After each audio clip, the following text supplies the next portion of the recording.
राम है ही नहीं है तो राम धरती पर कहीं नहीं है। ये ब्राह्मणों का एक टेक्निकल उपज है और भाजपा और आरएसएस वालों का है, बाकी राम कहीं है नहीं।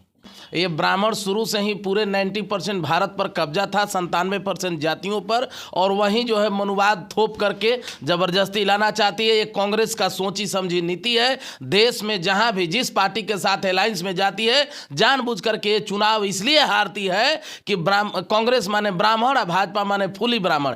सनातन के धरोहर है राम मंदिर। सनातन माने जानते हैं, सनातन सूर्य है जो जीवन देता है, वायु है जो जीवन देता है, अन्न है, जल है, धरती है, ये सनातन है। सनातन मतलब सत्य। देश तभी सुधरेगा जब तीसरा विकल्प के रूप में कोई बैकवर्ड का बेटा देश के प्रधानमंत्री के कुर्सी पर बैठेगा। वो राम जिस रामायण के माध्यम से उत्पत्ति हुए, जहाँ बैकवर्डों को पढ़ने का अधिकार नहीं, जहाँ बैकवर्डों को रहने का अधिकार नहीं, जहाँ बैकवर्डों को गाली दिया जाता है, वैसे रामायण को हम रुद्र प्रताप कुशवाहा नहीं पूछते हैं। एक मंदिर बनेगा तो एक ब्राह्मण पैदा लेगा, वहाँ पुजारी बनेगा जो पखंडवाद को जन्म देगा। एक मस्जिद बनेगा तो एक मुल्ला पैदा लेगा जो पखंडवाद का जन्म लेगा। लेकिन अगर एक यूनिवर्सिटी बनता है तो वहाँ से हजारों एपीजे अब्दुल कलाम और हजारों आईएएस और हजारों आईएएस आईटीएट और बाबा साहब भीमराव अम्बेडकर और आईआईटीएन निकलेंगे। तो राम मंदिर, मेरे ख्याल से राम मंदिर और जामा मस्जिद दोनों को तोड़ करके वहाँ अशोका यूनिवर्सिटी होना चाहिए। नमस्कार, आप देख रहे हैं बिहार इंस्पायर। आपने देखा होगा राम मंदिर को लेकर के विपक्ष और पक्ष की तरफ से प्रतिक्रिया आना शुरू हो गया है, क्योंकि जब कांग्रेस और उधर से बीजेपी बोल रही है कि राम मंदिर के विरोधी है कांग्रेस, तो वही कांग्रेस बोल रहा है कि नहीं, बीजेपी राम मंदिर का विरोधी है। इन तमाम बिंदु पे बातचीत करने के लिए हमारे पास मौजूद है रुद्र प्रताप कुशवाहा जी। इनसे हम बात करेंगे। सबसे पहले तो स्वागत करते हैं इनको। धन्यवाद आपको और जितने भी लोग हैं आपके चैनल को देख रहे हैं, सबको मकर संक्रांति और राष्ट्रीय पर्व का जो है हार्दिक बधाई सबको। आपने देखे होंगे कि राम मंदिर को लेकर के चारों तरफ से प्रतिक्रिया आने शुरू हो गई है। कांग्रेस को बोला जा रहा है कि राम मंदिर का विरोधी है। अब कांग्रेस को क्या विरोधी है, कांग्रेस क्या करता है, कांग्रेस से हमको मतलब नहीं है। राम नाम का शब्द जो है डपुरसंखी और काल्पनिक है। राम है ही नहीं धरती पर कहीं। जितने लोग मानते हैं राम को, वो नहीं है। राम है ही नहीं है तो राम धरती पर कहीं नहीं है। ये ब्राह्मणों का एक टेक्निकल उपज है और भाजपा और आरएसएस वालों का है, बाकी राम कहीं है नहीं। वो राम जो रामायण के माध्यम से जिनकी उत्पत्ति हुई है, वो राम जिस रामायण के माध्यम से उत्पत्ति हुई, जहाँ बैकवर्डों को पढ़ने का अधिकार नहीं, जहाँ बैकवर्डों को रहने का अधिकार नहीं, जहाँ बैकवर्डों को गाली दिया जाता है, वैसे रामायण को हम रुद्र प्रताप कुशवाहा नहीं पूछते हैं। वो राम मंदिर नहीं बल्कि सम्राट अशोका का स्थली साकेत है। बृहद्रथ मौर्य का हत्या कर करके पुष्यमित्र संगू वहाँ पर जा करके अपना बसेरा बनाया, जिसको अयोध्या बोला। हम गारंटी देते हैं कि राम मंदिर को अगर तोड़ा जाए तो वहाँ से बौद्ध स्तूप और बौद्ध स्थल निकलेगा। 84,000 स्तूप जो सम्राट अशोका बनाए थे वो निकलेगा। और ये दुर्भाग्यपूर्ण है कि बैकवर्ड जब तक नहीं जगेगा तो फिर दोबारा जो है ये लोग जो है मनुवादी वाला जो व्यवस्था, ब्राह्मणवादी वाला व्यवस्था हावी करने के लिए लगा है देश में, बाकी कुछ नहीं है उसके लिए।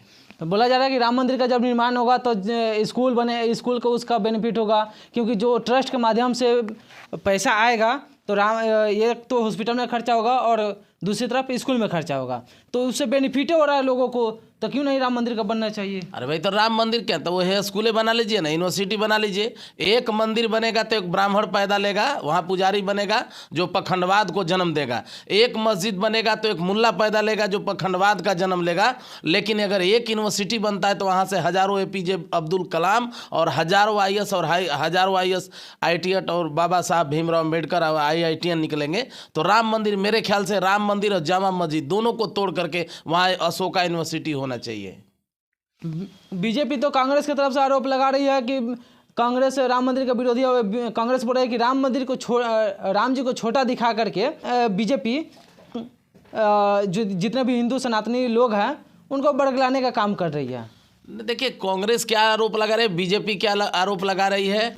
ये ब्राह्मण शुरू से ही पूरे 90% भारत पर कब्जा था, 97% जातियों पर, और वहीं जो है मनुवाद थोप करके जबरदस्ती लाना चाहती है। ये कांग्रेस का सोची समझी नीति है। देश में जहां भी जिस पार्टी के साथ अलायंस में जाती है, जानबूझ करके ये चुनाव इसलिए हारती है कि कांग्रेस माने ब्राह्मण और भाजपा माने फूली ब्राह्मण। ये चाहती है कि हम चुनाव हार जाएं और बैकवर्ड के नाम पर राजनीति करें और देश में जो है है भाजपा को आगे फ्रंट पर आगे करवा करके के मनुवादी व्यवस्था लागू करवा करके के भगवा लहरवाएं। ये कांग्रेस का ही सोचा समझा चाल है, चूंकि दोनों ब्राह्मण ही है, न कांग्रेस अलग है न भाजपा अलग है। एक जो है मुस्लिम के नाम पर राजनीति करती है और एक जो है सवर्ण के नाम पर, हिंदुत्व के नाम पर राजनीति करता है। ये नहीं चाहता है कभी, और देश तभी सुधरेगा जब तीसरा विकल्प के रूप में कोई बैकवर्ड का बेटा देश के प्रधानमंत्री के कुर्सी पर बैठेगा।